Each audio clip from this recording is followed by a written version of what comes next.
संघर्ष आणि यशाची कहाणी. एका लहानशा गावात राहणारा रामू नावाचा एक तरुण होता.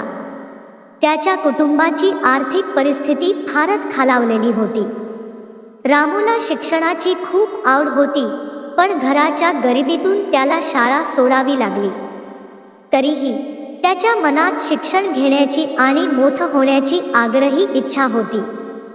रामूने आपल्या मेहनतीने आणि चिकाटीने आपली परिस्थिती बदलण्याचा निर्धार केला.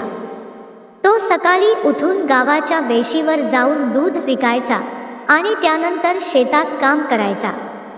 दिवसभर कष्ट करून तो रात्रभर अभ्यास करायचा.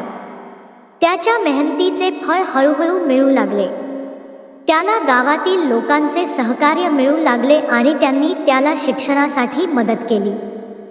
रामूने जिद्दीने अभ्यास केला आणि शाळेत प्रथम क्रमांकाने उत्तीर्ण झाला. त्यानंतर त्याने कॉलेजमध्ये प्रवेश घेतला. त्याच्या कष्ट आणि शिक्षणाच्या महत्त्वामुळे त्याने शिष्यवृत्ती मिळवली. त्यामुळे त्याचे शिक्षणाचे खर्च कमी झाले आणि तो पूर्ण मनोभावाने शिक्षण घेऊ लागला. रामूने आपला संघर्ष चालू ठेवला आणि इंजिनिअरिंगच्या परीक्षेत राज्यात प्रथम क्रमांक मिळवला. त्याची मेहनत, जिद्द आणि चिकाटी यामुळे तो मोठा इंजिनियर झाला. त्याने आपल्या गावासाठी एक मोठी पाणीपुरवठा योजना आणली आणि आपल्या गावातील लोकांना पाण्याची समस्या सुटली. त्याच्या कार्यामुळे त्याला संपूर्ण गावाकडून सन्मान मिळाला. रामूची कहाणी आपल्याला शिकवते की परिस्थिती कितीही वाईट असली तरी मेहनत, चिकाटी आणि शिक्षण यांच्या मदतीने आपण यशस्वी होऊ शकतो.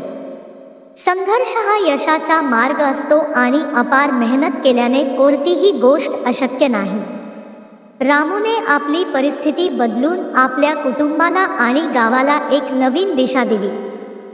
रामूची संघर्ष आणि यशाची कहाणी आपल्याला प्रेरणा देते की कोणत्याही परिस्थितीत हार न मानता दृढनिश्चयाने काम करत राहिले पाहिजे.